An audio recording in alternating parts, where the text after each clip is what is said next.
Designers and Builders, where design meets construction. We explore groundbreaking trends and talk to the pros reshaping our spaces. For your dream home, workspace, or just great design inspiration, subscribe to Designers and Builders.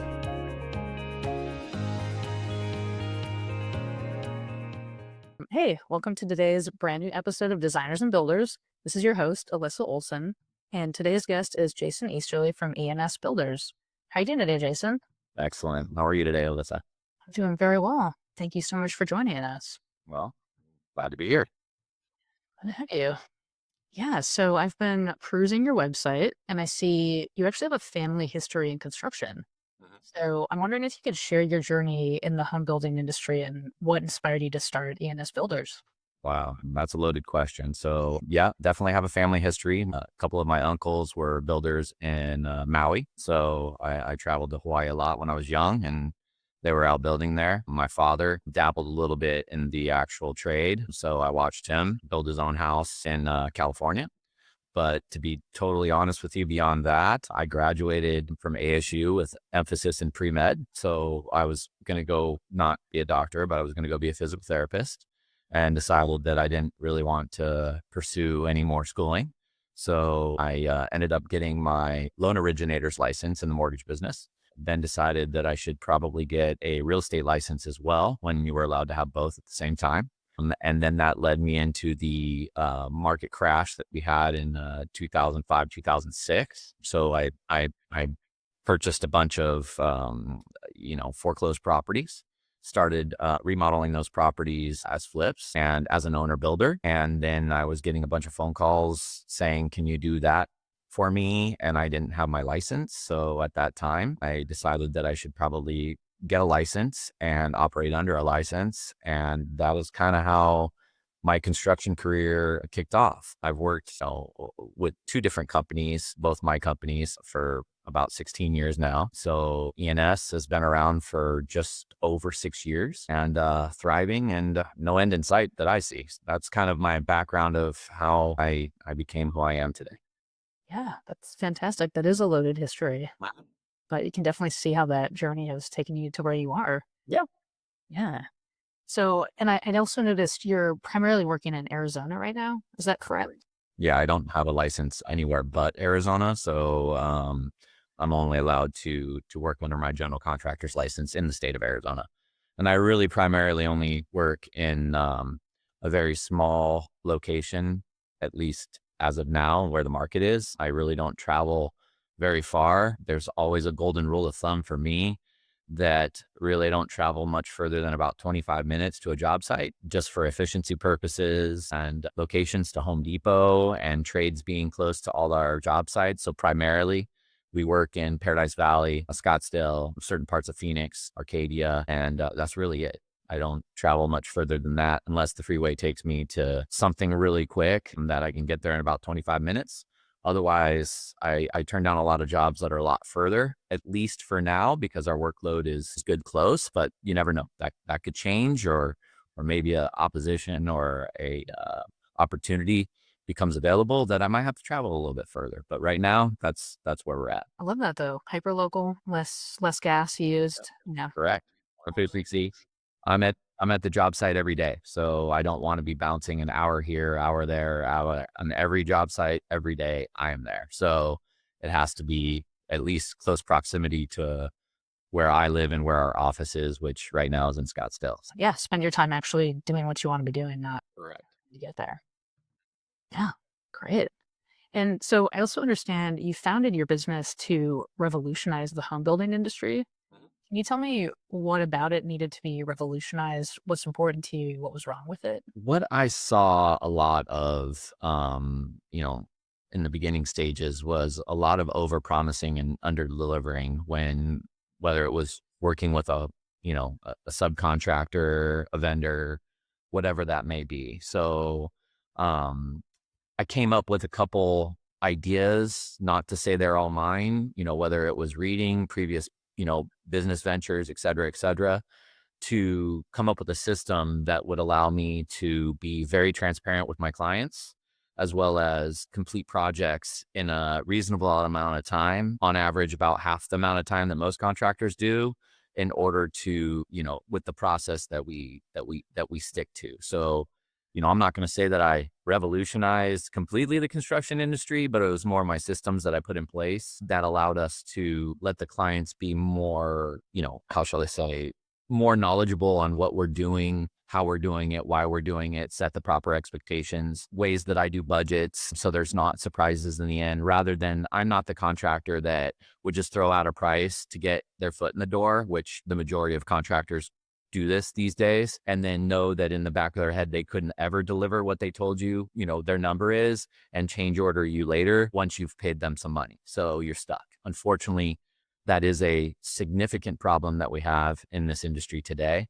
There's a lot of people out there that aren't very honest, and apparently that's just how they do business.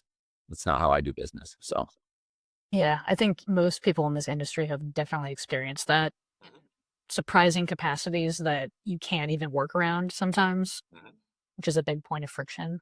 yep. I'm curious if you could speak more to some of those systems you have in place. So just in a small, short form of my system, originally, whether a client calls me, a referral from an interior designer, referral from an architect, whatever that may be, I'm going to talk to those clients first, and I'm going to ask them their scope of work, and kind of whether it's a new construction, remodel, different types of remodels, like full remodel, got it down to the studs, almost like a new build, or what we call a lick and stick, or what I like to call a lick and stick. Take out the old, put in the new, and you're not tearing walls down, and it's more cosmetic, right? So I will talk to a client prior to just kind of feel them out of setting the expectations, cost wise, time wise, all of that, to see if that even, falls in their head. Because unfortunately in this industry, we have a lot of professionals that haven't worked in the construction industry that have something to say. And that's not, information's not always accurate. We often come across, and this is not every real estate agent, but we often come across when a real estate agent sells a property to a client and they tell them, oh yeah, this is a gorgeous house, and everything that you want to do is XYZ dollars, right? And that's what they get put in their head. And then they talk to a contractor and it's double that. And then they've already bought the house, they've already paid for the house, they've already closed on the house. And that kind of, becomes a problem because they relied on a real estate agent to tell them what they don't do, so that's the unfortunate world that we're in. So basically, I more or less interview the client to see if they're realistic on things of cost, timing, etc. If that's the case, then I will bring them in. I will actually do a site walk if it's a remodel, and go on site, meet them, explain challenges already of what they want to do, what they have to look for, how to do things right. Very honest. I'm very transparent, very open.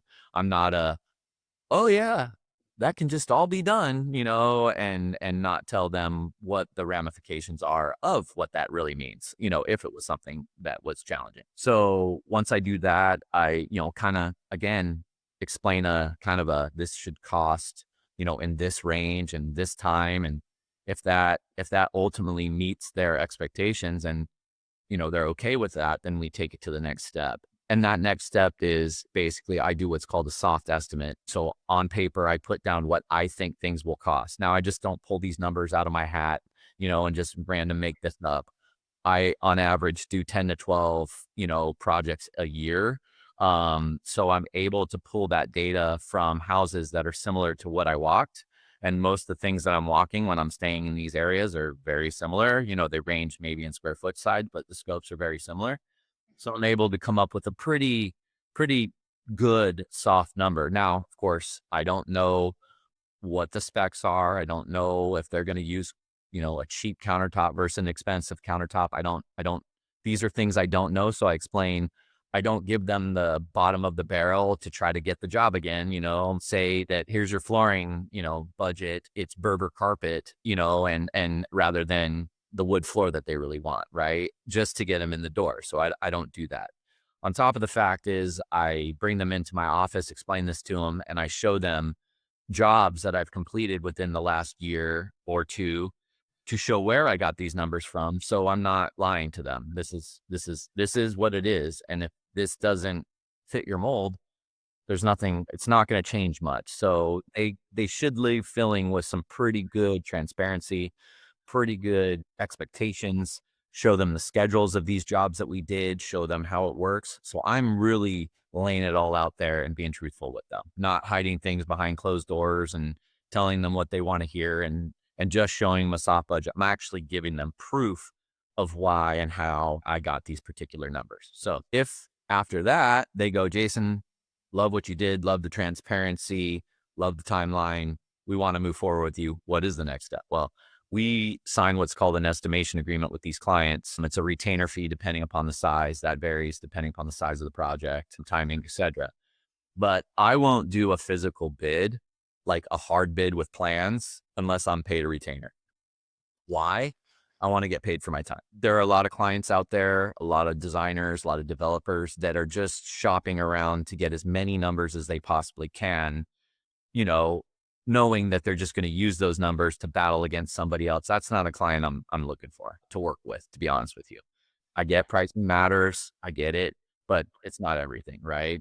So I need to get paid for my time. So if they pay me for my time, now I get the plans and I bid out every single phase of the construction documents with multiple suppliers to show my client that I'm doing, my best for them to try to get them the best price. Now, the best price from the subcontractor always is not the person you should probably go with, but I do any. Now, there are some sub trades out there that I don't get multiple bids because I'm just not going to use anybody, but certain trades that I've used for over 8 years that I know what I'm going to get and when I'm going to get it. There's just certain trades you don't want to mess around with trying new people. I mean, experience has led me to that. That's not something I just learned when I first started. So, and then at the same time, I also require all the specs from the interior designer that they have the actual specs, cabinet drawing, tile call outs, flooring call out, plumbing fixture call out, electrical call out, all of it. So we know exactly what you're getting, because unfortunately, some people don't just have an open checkbook and say, I want to put in whatever the designer says is what I'm going to pay for. 9 times out of 10, it's not true, right? So when we do this whole pricing piece that I'm under retainer on, when we're done, we are able to disclose that to the client in truth to know that, let's just say, for example, it's new construction, there shouldn't be any changes unless they add, something different or they add a different scope or add something. That's the only change that really should come about in new construction.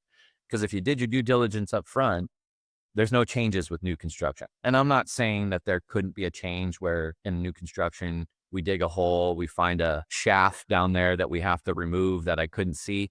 That's completely unforeseen. But for the most part, if it's a non-complicated site to build on, you shouldn't have change orders if you do it this way.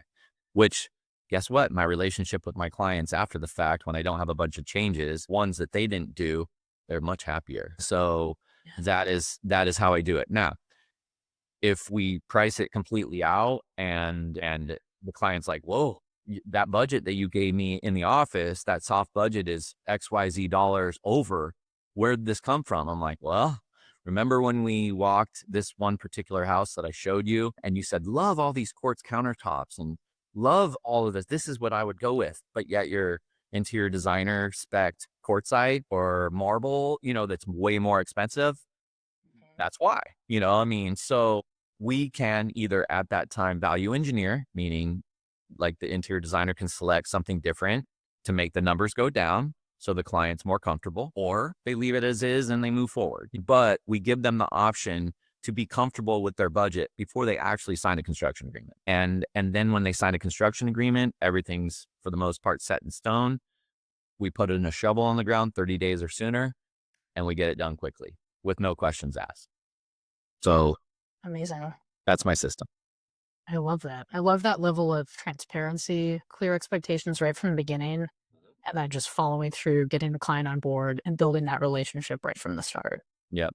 Now, I'm not going to say that I haven't lost jobs because of my system, right? Like clients say, hey, I want you to build my house, but I'm not going to use an interior designer. Well, if they say that, then I'm going to give them an interior design book that I'm used to seeing from multiple designers and go, can you provide all this information? And then they're like, no. And I go, well, unfortunately, this is not going to work for us. And I give them their money back. Right. And so, and usually I know that up front, at the same time, it's just some people don't want my process, and that's okay. But when you hear these people that are angry about their house taking forever and why, it's because they didn't do their due diligence up front. Simple enough. If you want to walk in and not have your cabinet drawings and ready to go until framing, well, you just added 3 months onto your build. Like, there's a lot of reasons. Now, I'm not going to give all my secrets as to why to do this, but needless to say, there's a reason why I do what I do. Time is money. People want to move in quickly. If you do my system, I will build it faster than most builders in the valley. It's just a proven fact. Yeah. Incredible. Mhm. Yeah. So you mentioned some of your sub trades that you consistently work with. Mhm. Who are those people and why? Well, I don't really want to disclose the names of those people because then you just lose them. So I'm very secret on that. But a couple to name the few, my stucco guys or my masons, I've known them for over 15 years. My electrician, over 5 years. Plumber, over 6 years. Guys like that I've known, and my foundation guy, my concrete guy, lots of years. Haven't used anybody else but them. These are people you don't want to mess around with, meaning those type of trades are the ones that if I pick up the phone and a client's like, hey, my GFI outlet tripped, I don't know how to untrip it, right? Like, which, it's pretty easy when you ask me, but other people don't understand that. Those guys are Johnny on the spot and they'll go out there and help, so those are guys that you don't ever want to lose, and they will answer my phone call on a dime at any time. Because why? I'm loyal to them, faithful to them, and I pay them quickly. So another key aspect, I'm not a builder that holds payment from subs because they have to, or the minute your job's done, I'm going to pay you within 24 hours. Yeah. Amazing. Give the people what they want. Yeah, exactly. Funny how, your return on your money and your return on your investment is pretty good when you actually pay people. Now you actually, again, this is me being honest. You can't be robbing Peter to pay Paul, which a lot of builders do, which is why they can't pay sub trades. Not my problem. Exactly. No, that's not how it works with me. Got to have money in the bank to pay the trades. Otherwise, you can't do business. Yeah, exactly. And then people trust you. You already trust them. You maintain those relationships and keep doing what you love doing. Exactly. Yeah. So I guess, given where you are, and I also notice you have a lot of accolades, you've accomplished a lot of great things. What advice would you have for others or even for a younger version of yourself? Huh. Are they going to be competitive? No, I'm just kidding. Listen, at least the biggest problem that we have today is that make sure you know what you're doing before you go into business. Work with a business owner that is actually successful. If you're a sub trade or a potential person that just wants to start their own business and you haven't worked with somebody that's actually successful, watch out, because if you're running around with a chicken, like with your head cut off and all that, that's not a good business to be working for. It's just not. If you're organized and you do that, that's someone to learn from, and I'm going to be totally frank, before E&S, I worked for a franchise. I was a franchisor. There was a custom home builder company out of Canada called Alaire Homes. And I learned a lot of things, in order to protect yourself financially and how to get things done. Now, I learned some good things, and then there were some things that, I put in my own way, that I just didn't go to that. But needless to say is, just because certain building businesses are making a bunch of money, or it appears that they're making a bunch of money, doesn't mean they're actually making money, right? So what I would say to the young trades is you've got to find that builder that is willing to talk to you. Because I'll talk shop all day long. I chat, talk. I love it. But there's guys in my own, business that work for me that I know that their intent eventually is to become a general contractor, do what I'm doing. They're smart and learning the right way to go about doing it. And it also takes money to make money, so you got to be careful. But the biggest point that I would say is transparency. You know, if it doesn't feel good in your heart, if you're trying to make money and the client doesn't know about it, what comes around goes around. You know what I mean? So I know plenty of people in this business, acquaintances of mine, old friends of mine, that have closed their doors because they know construction, but they don't know how to run a business. Totally two different things. Yeah. Wow. Yeah. I guess also on the topic of just the home building industry and other people, other colleagues, collaborators you have, are there any trends or anything recently that you've been noticing that you've had to respond to lately? Trends. I mean, everything seems to be trendy. I mean, whether it's a finish aspect of what's going on the walls, whether it's, I don't even know how to answer that trends. I mean, if you're saying a trend as far as material, there's certain little aspects. Everyone wants a sauna now. Everyone wants a cold plunge. Everyone wants something wellness. That's a huge trend going on right now.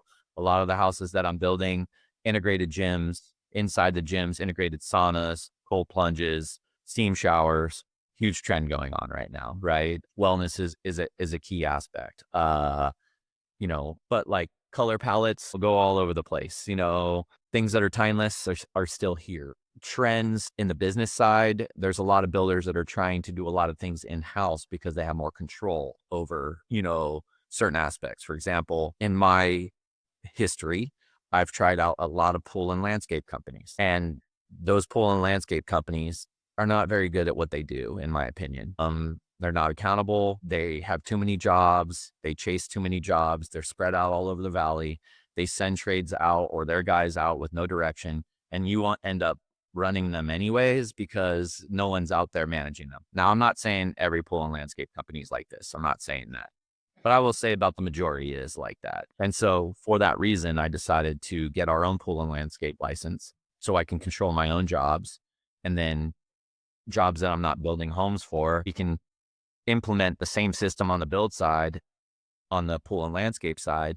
And guess what? People are going to get their landscape and pool, you know, faster than they're used to, so, that's what it is. I mean, the hardest part for me was building a home, finishing a home, and finishing it before the pool and landscape, because then the clients wanted to move in because the home was done, but then the pool and landscape's going on, and that just becomes a mess. If clients move in before the complete project's done, you have a big mess on your hand for many reasons. Yeah. Yeah. That's just a lot more, as if there's not enough to manage already. Mhm. And then someone living there. Yeah. Yeah. I guess, are there other ways in which you foresee your team growing in the future? That's a great question. I kind of roll with the punches. I mean, our business is very scalable. So the fact of the matter is who knows whether it's the economy, which quite frankly, people ask me this all the time, like, how are you doing in business? Interest rates, how they affecting things, yada, yada, yada. Well, I don't build in a lane, is what I'm going to call it, that really interest rates have anything to do with what I do. Majority of the clients that I build for are paying cash. It doesn't matter what the interest rate is. It doesn't really matter what the market, I'm not going to say fully, but it doesn't really matter what the market is. So to me, it's kind of like, what does the market dictate? So if the market dictates us getting a bunch of jobs, I go find more people as long as I can find the right people. If I can't find the right people, I don't take more jobs.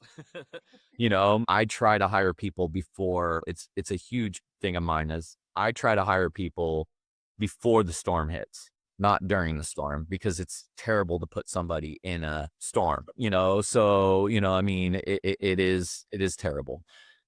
No one's perfect. It does happen. It is what it is. People quit, you know, people get fired, got to do what you got to do. But at the end of the day, we're scalable. So if the market dictates it to continue, I got to find the right people. My staff now is unbelievable. We have all the right people in the right place. There has been quite a bit of people that have been exited in my company lately, which is making my company better. Not to say that those people are bad people or, whatever. It just didn't work out for them or for me, so it is what it is. But if this market does completely crash and something happens, well, then you got to do what you got to do to stay in business, and it's scalable up or down. Yeah. I like that. And in the meantime, you have the team you need to do the work that you all want to do. Correct. Which is why I'm on the job site every day, because you never know what's going to happen. I know personally everything that's happening in my accounting. I know where every dollar goes. I know what every spec is on every single home. I know what every plan is.